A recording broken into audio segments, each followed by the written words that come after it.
Presiden Prabowo bakal menyingkirkan jajaran menterinya yang tidak mau bekerja untuk rakyat. Presiden Prabowo menegaskan bakal menyingkirkan jajaran kabinet merah putih yang tidak benar-benar bekerja untuk rakyat.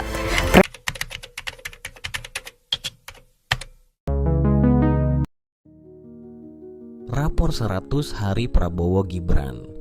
Harapan, realitas, dan awal yang rapuh. 100 hari pertama pemerintahan selalu menjadi sorotan. Di periode ini, rakyat menunggu langkah awal pemimpin baru dalam menahkodai bangsa. Apakah janji kampanye yang dahulu dielu-elukan mulai terwujud? Ataukah semua hanya ilusi politik yang menguap begitu saja? Sejak dilantik pada Oktober 2024, duet Prabowo Subianto dan Gibran Rakabuming Raka mengusung optimisme besar. Dengan slogan besar soal keberlanjutan program, kedaulatan pangan, dan transformasi ekonomi, masyarakat menaruh harapan tinggi. Namun, laporan Center of Economic and Law Studies, CELIOS, menyoroti kenyataan yang jauh dari ekspektasi. Hasil survei dan analisis menunjukkan bahwa pemerintahan ini masih tertatih-tatih dalam 100 hari pertama. Beberapa sektor mengalami stagnasi, beberapa menteri tampak tidak bekerja, dan janji-janji politik yang digadang-gadang masih menggantung di udara. Pertanyaannya, apakah ini tanda awal dari pemerintahan yang tidak efektif? Apakah duet ini mampu menata kembali langkah mereka sebelum kepercayaan publik benar-benar runtuh? Bagian 1. Hasil survei, seberapa layak Prabowo Gibran? Sebelum menilai kabinet secara menyeluruh, mari kita lihat bagaimana publik menilai pemimpin utamanya, Prabowo Subianto dan Gibran Rakabuming Raka. Prabowo sebagai presiden mendapatkan nilai rata-rata 5 dari 10. Ini adalah skor yang menunjukkan bahwa publik masih ragu terhadap kinerjanya.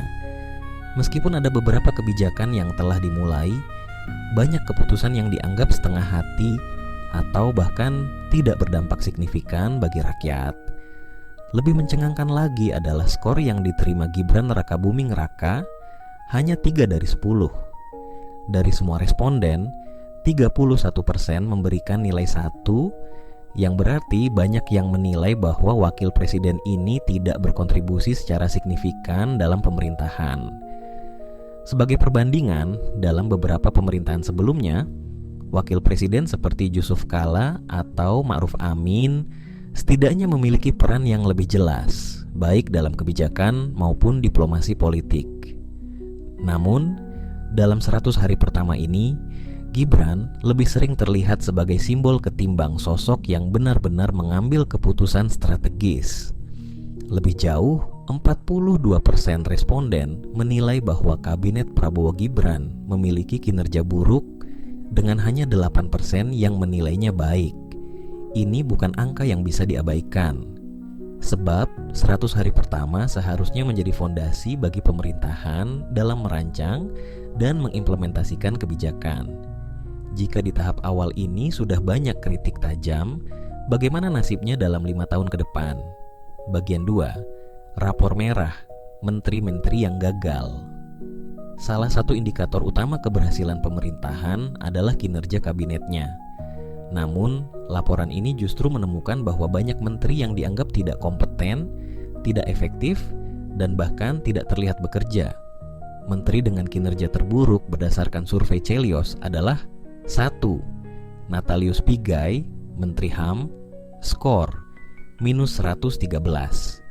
Tidak ada terobosan dalam kebijakan HAM, minimnya respons terhadap kasus pelanggaran HAM, dan berbagai kontroversi yang memunculkan skeptisisme publik.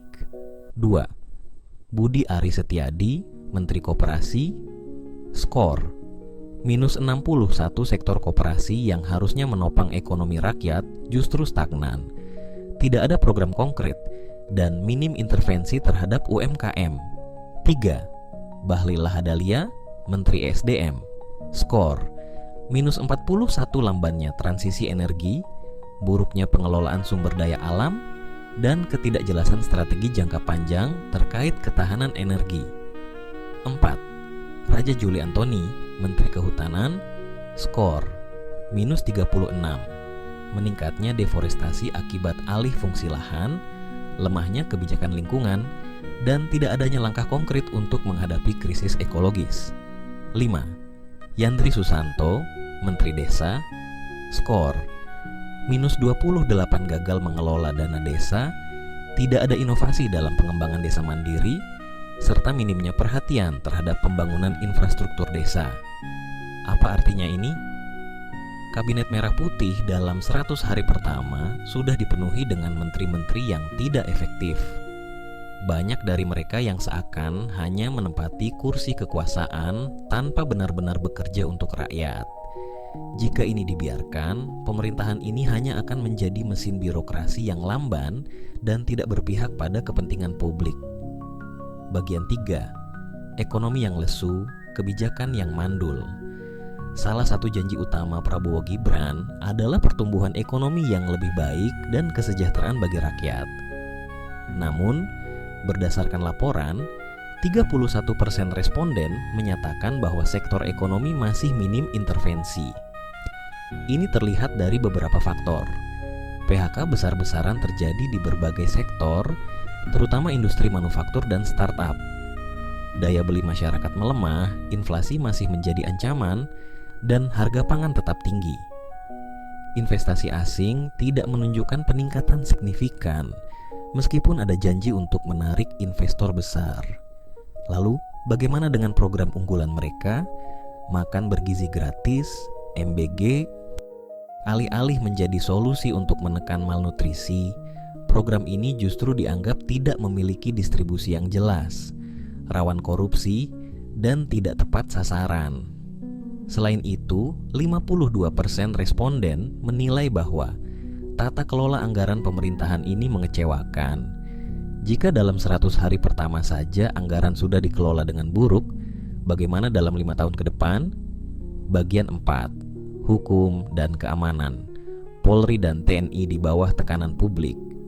Dalam aspek hukum dan keamanan, publik masih merasa tidak puas. Skor kinerja Polri hanya 4,45 dari 10. Beberapa alasan utama: minimnya transparansi dalam penegakan hukum, masih adanya tindakan represif terhadap masyarakat, dominasi Polri dalam urusan politik semakin besar. Di sisi lain, TNI mendapatkan skor 5,6. Meskipun lebih baik dari Polri, masih ada kritik terhadap keterlibatan TNI dalam proyek sipil dan program ketahanan pangan. Bagian 5. Apa selanjutnya? Reshuffle atau terus terjerembab? Melihat semua fakta ini, publik mulai menuntut perubahan. 88% responden setuju bahwa Prabowo Gibran harus melakukan reshuffle kabinet dalam waktu dekat. Jika dalam 6 bulan ke depan tidak ada perubahan signifikan, pemerintahan ini akan kehilangan kepercayaan publik lebih cepat dari yang dibayangkan. 100 hari pertama bukan hanya angka. Ini adalah penentu arah. Jika Prabowo Gibran tidak segera bertindak, sejarah hanya akan mencatat mereka sebagai pemerintahan yang gagal memenuhi ekspektasi. Bagaimana menurut kalian? Tulis pendapat kalian di komentar dan jangan lupa subscribe Story Historia.